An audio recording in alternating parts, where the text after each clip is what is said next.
ये बात सच है कि यहाँ से लड़की जिस लड़के को पसंद करती है उसके साथ भाग जाती है? हाँ ना, ये सच है, भाग जाते हैं। আপনি কি কখনো কালাশ উপজাতিদের নাম শুনেছেন? জানেন কোথায় থাকেন এরা? কালাশদের সম্পর্কে যতই বেশি জানবেন ততই অবাক হবেন।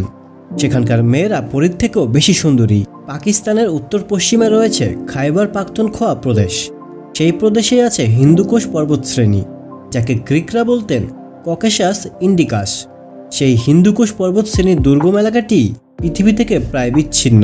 এমনই এক স্বপ্নের পরিবেশে বাস করে এক স্বাধীন চেতা প্রাচীন শ্বেতাঙ্গ জনগোষ্ঠী।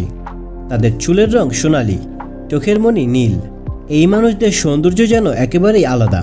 পাকিস্তানের আর কোনো গোষ্ঠীর মানুষদের সঙ্গে তাদের চেহারা, ধর্ম, সংস্কৃতি, সমাজ ব্যবস্থা ও খাদ্যাভ্যাসের কোনো বিন্দুমাত্র মিল নেই। এই স্বাধীন চেতা গোষ্ঠী হলো কালাশ। কালাশের মানুষরা পাকিস্তানের শাসন মানে না। তারা নিজেদেরকে কালাশ উপজাতি গ্রিক বীর আলেকজান্ডার দ্য গ্রেটের সৈন্য সামন্তের বংশধর বলে মনে করেন। তারা জানেন মরলে লড়াই করেই মরতে হয়, কারো অধীনে থেকে নয়। আর এই জন্যই পাকিস্তানও এদেরকে স্বাধীনভাবে থাকতে দিয়েছে। আর এই কালাশ উপজাতিরাও বিচ্ছিন্ন এক দুর্গম অঞ্চলে মনের সুখেই বসবাস করছে। ইতিহাসবিদদের মতে কালাশরা এখন যেখানে বসবাস করেন, আলেকজান্ডার দ্য গ্রেট সেই উত্তর পাকিস্তানের পাহাড়ি এলাকা জয় করেছিলেন প্রায় 2000 বছর আগে। কালাশ জনগোষ্ঠীর মানুষরাও এখানে বসবাস করছেন প্রায় 2000 বছর ধরেই। সেখানকার নারীরাও স্বাধীন চেতা, নিজেরাই নিজেদের স্বামী বেছে নিতে পারেন। পুরুষতন্ত্রের কোনো প্রকাশ নেই কালাশ গ্রামগুলোতে।